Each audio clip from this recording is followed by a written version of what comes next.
بسم اللہ الرحمن الرحیم ألم نشرح لك صدرك ووضعنا عنك وزرك الذي أنقض ظهرك ورفعنا لك ذكرك فإن مع العسر يسرا إن مع العسر يسرا فإذا فرغت فانصب وإلى ربك فارغب. الحمد لله رب العالمين نحمد نصلي على رسوله الكريم فأعوذ بالله السميع العليم من الشيطان الرجيم من همزه ونفثه ونفخه. بسم الله الرحمن الرحيم. ربي زدني علما اللهم ربي زدني علما رب اشرح لي صدري ويسر لي أمري واحلل عقدة من لساني يفقهوا قولي. اللهم اجعلنا منهم من الذين آمنوا وعملوا الصالحات وتواصوا بالحق وتواصوا بالصبر. آمين يا رب العالمين. اللهم نور قلوبنا بالقرآن يا أرحم الراحمين. آمين يا رب العالمين. اللهم أفرغ علينا صبرا وتوفنا مسلمين. آمين يا رب العالمين. اللهم ثبتني عند الموت لا إله إلا الله. اللهم آمين. بسم الله الرحمن الرحيم. ثم أما بعد. تمام طرح کی تعریفیں اس واحد معبود برحق اللہ عز و جل کو لائق و زیبا ہے جس نے ہمیں مسلمان بنا کر پیدا کیا. لاکھوں کروڑوں درود تمام انبیاء اور خاص کر آخری نبی پیغمبر مصطفیٰ صلی اللہ علیہ وسلم پر اور ان کی آل اور ان کے اصحاب پر. لاکھوں کروڑوں ہزاروں شکرانے کے سجدے اور سر تسلیم خاموش واحد معبود برحق کے آگے جس نے ہمیں توفیق دی کہ ہم قرآن کو سمجھ کر پڑھ سکے ورنہ ہم اس کے اہل نہ تھے. انشاءاللہ تعالی اللہ کے اذن سے آج ہم سورۃ الانشراح کی آیت نمبر 5 سے شروع کریں گے. کل تک 4 ہو چکی ہے، اب 5 سے 8 انشاءاللہ تعالی. بسم اللہ الرحمن الرحیم. آیت نمبر 5. فَإِنَّ پس بے شک مع ساتھ العسری دشواری یسرن آسانی. اللہ سبحانہ وتعالیٰ فرماتے ہیں بے شک دشواری کے ساتھ آسانی ہے. پھر ہم آیت نمبر 6 بھی دیکھیں گے کیونکہ دونوں آیتیں بالکل سیم ہیں، صرف آیت نمبر 6 میں فا نہیں ہے. دیکھتے ہیں. ان بے شک مع العسری ساتھ دشواری یسرن آسانی. بے شک دشواری کے ساتھ آسانی ہے. یہ 2 بار ہے آیتیں، مطلب یہ تکرار کا مفہوم ہے. اب ہم دیکھتے ہیں اللہ سبحانہ وتعالیٰ کیا فرماتے ہیں کہ بے شک مطلب شک نہیں کر سکتے تم کہ ہر تنگی کے بعد کیا ہے؟ فراخی ہے. تکلیف کے بعد راحت ہے اور مشکلات کے بعد آسانی کی راہ کھلتی ہے. مطلب مشکلات کے بعد آسانیوں کا دور بھی آئے گا اور آسانیوں کا دور اتنا قریب ہے کہ گویا ساتھ ہی چلا آ رہا ہے. مطلب یہاں یہ نہیں کہا گیا ہے کہ تکلیف یا مشکل یا دشواری کے بعد آسانی ہے. کیا کہا گیا ہے؟ ساتھ آسانی ہے. تو اس کو سمجھنے کی ضرورت ہے. ان دو آیتوں کو سمجھنے کے لیے گرامر کو سمجھنا بہت ضروری ہے، ورنہ اسے سمجھنے میں مشکل آئے گی. دیکھو یہاں ہم دیکھتے ہیں کہ الف لام ہے اسری، مطلب عربی زبان کا یہ قاعدہ ہوتا ہے کہ جس کلمے کے شروع میں الف لام ہوتا ہے، جسے ہم لام تعریف کہتے ہیں، تو یہ کیا ہو گیا؟ یہ معرفہ ہو گیا. ٹھیک ہے. اب اس کے بعد جو یسرن ہے، مطلب جو تنوین ہے، تو یہ کیا ہو گیا؟ یہ نکیرہ ہو گیا. اب یہاں پر جو یہ معرفہ ہے اور ایک نکیرہ ہے. اب رول جو ہے، قاعدہ جو ہوتا ہے وہ یہ ہوتا ہے کہ معرفہ جو ہے وہ ایک پکڑا جاتا ہے، ایک پکڑا جائے گا. جیسے یہاں آیت نمبر 5 میں اور آیت نمبر 6 میں الاسری دونوں معرفہ آیا ہے، اور اس کے بعد جو نکیرہ ہے یسرن تنوین کے ساتھ، تو وہ جو بغیر الف لام کے ہے، تو کیا ہوتا ہے کہ اس میں ایک نہیں پکڑا جائے گا، وہ دو پکڑا جائے گا. مطلب اس میں دو آسانیوں کی بات ہو رہی ہے، دو آسانیوں کا وعدہ ہے. تو دو سے مراد مطلب دو کے بعد حد نہیں ہے، عدد نہیں، بلکہ مطلب اس سے بھی زیادہ.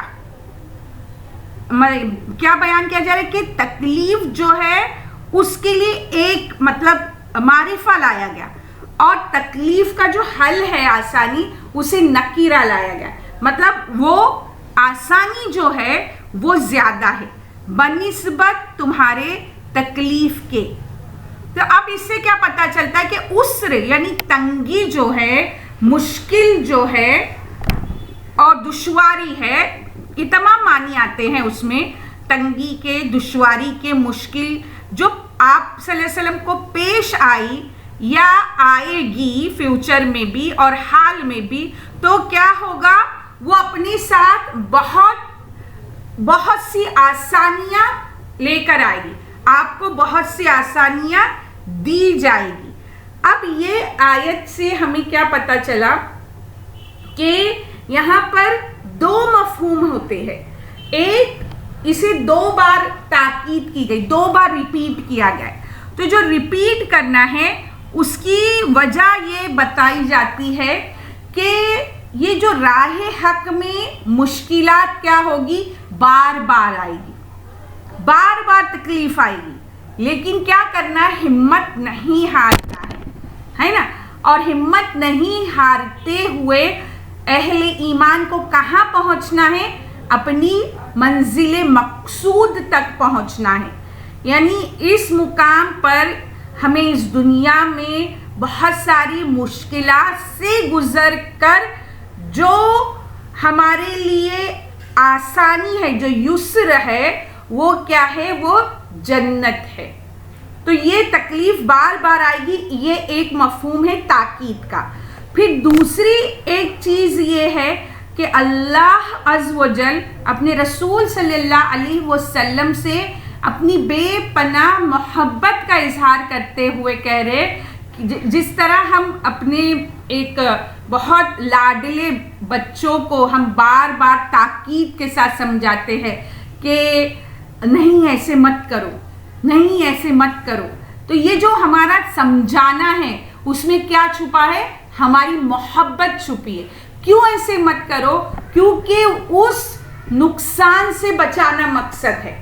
تو یہ جو انداز ہے اللہ عز و جل نے رسول اللہ صلی اللہ علیہ وسلم کے لیے یہاں پر خاص چنا ہے، اور ایک محبت بھرے انداز میں انہیں کیا بتایا جا رہا ہے کہ جو تکلیف ہے ڈیفینیٹلی اس کے ساتھ ہی تمہارے لیے کیا ہے؟ آسانی ہے. تمہارے لیے اس تکلیف کو دور کرنے کا راستہ تمہارے اس کے ساتھ ہی آ رہا ہے. بھلے ہم کو تکلیف دکھائی دے رہی ہے، مگر وہ ساتھ میں آسانی کا